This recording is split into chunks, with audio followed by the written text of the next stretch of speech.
Hi, welcome back. In this lecture, I would like to talk a little bit about BLE, which is a relatively new member of the Bluetooth family. This lecture is not meant to be comprehensive. I just want to give you an overview of this technology so that you have an understanding on the kind of applications that you can build with it, and have a closer look at the Adafruit Bluetooth LE module, the NRF 8001 module. Now let's start with Bluetooth Low Energy. It's a relatively new member, as I said, in the Bluetooth family. The reason that it exists is that a lot of applications these days are both limited in size and in the amount of energy that the batteries can store. They need to be mobile, and they need to be active for a relatively long time. So I'll give you as an example this. This is a location device. It's called the Tile Kickstarter project. So I got one of these about a year ago, and I attached them to things like remote controls and keys that I tend to lose frequently. And it's a sealed package, so the idea is that it's weatherproof as well. And if I lose my keys, for example, then I go to my mobile phone application and try to page the device.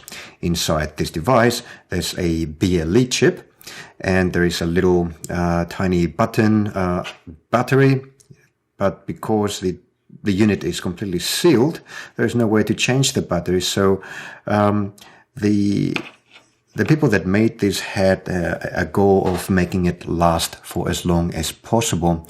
And there was no other technology really to do this other than Bluetooth Low Energy.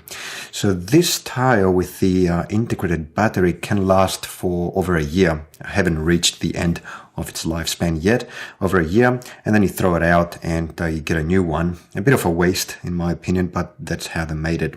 You can get tile-like devices with a little compartment that you can open up and replace the battery. So you can do that once every 1 or 2 years. And here's another example. This one here is a light blue bin. It's another Kickstarter project. It contains, again, Bluetooth. It's got, I think it's an Atmega. Arduino compatible. I'm not sure if this is an Atmega or something else, but it's an Arduino compatible module. It's powered by a button battery. That's how it came in the box. It's been running for, let's say, about a year, I think, since I received it. It basically can do whatever an Arduino can do. So things like that are very popular these days. And there are other applications like heart rate monitors and activity trackers and the like. So all these things are possible because they have two common characteristics. They require relatively low bit data transfer between themselves and a host device, a phone or a computer usually. They run on batteries for a very long time.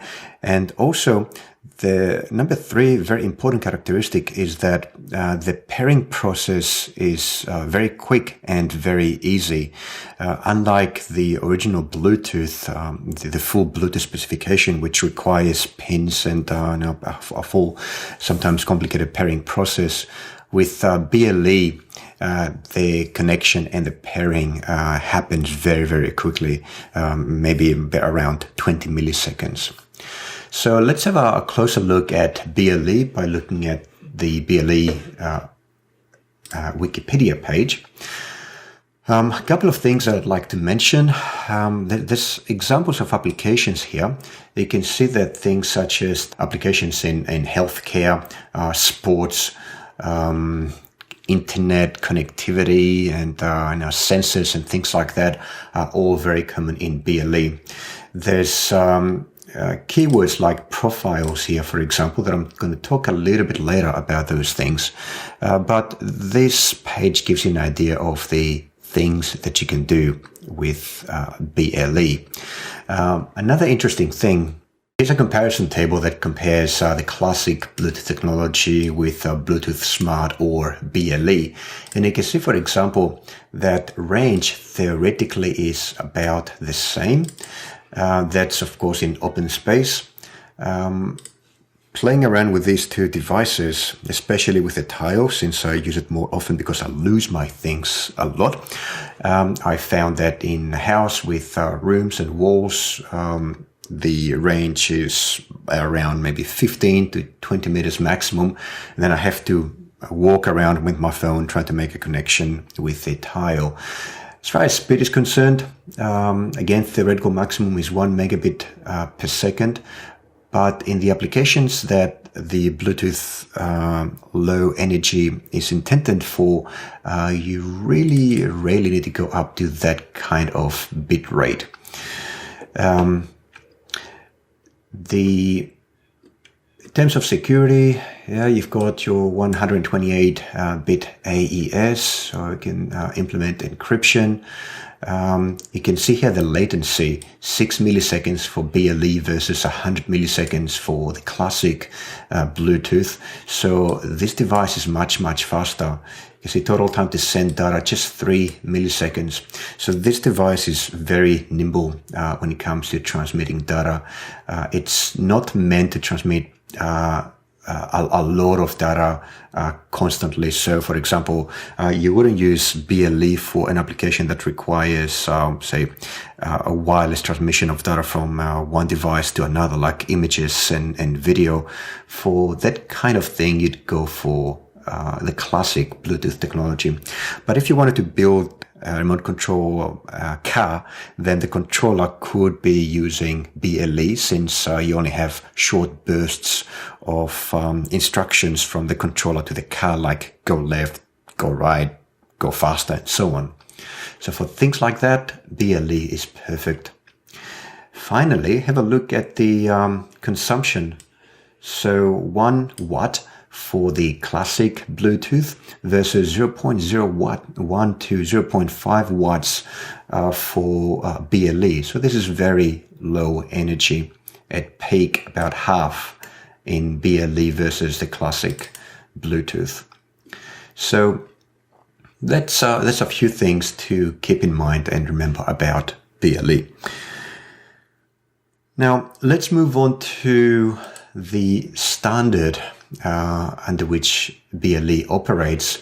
I think the most important thing to remember is that the Bluetooth standard for low energy devices, one of its most important components are these two here: characteristics and services.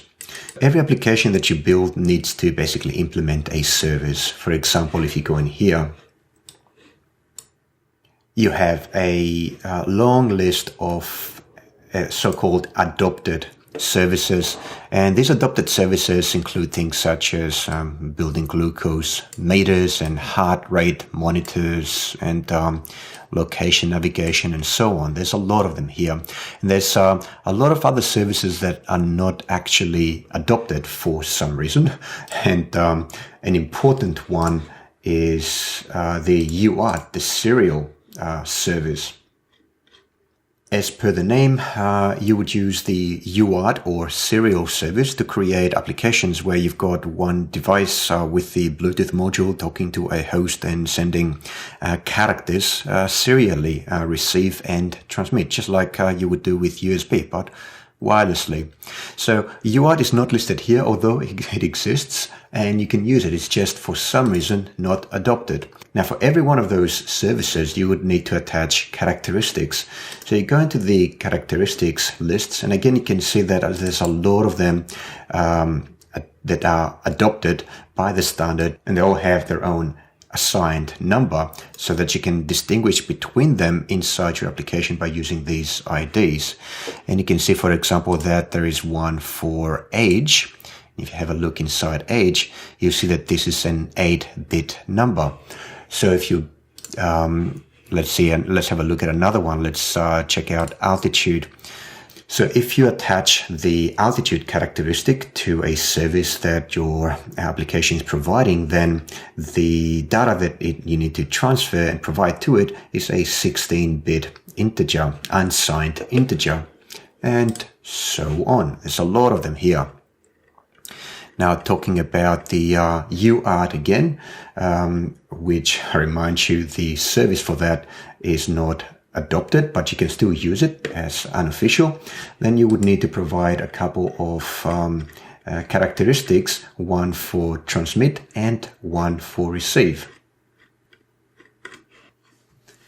Okay, so just one more thing while we're still here is that each one of those assigned numbers or IDs are 128 bits in size for the characteristics, whereas for the services they are just 16 bits.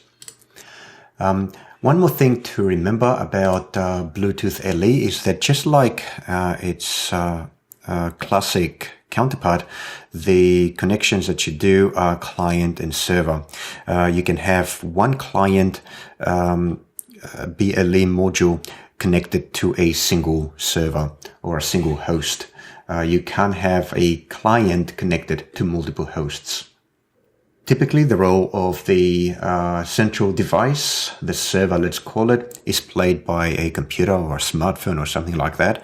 And then the role of the peripheral device, let's call it the client, is played by something like the Arduino or a light blue bin or a tile or a keyboard or something like that again. That's a few basic things that are useful to know about BLE. Let's move on now and have a look at the Adafruit BLE module and see a few of the things that you can do with it and how to connect it.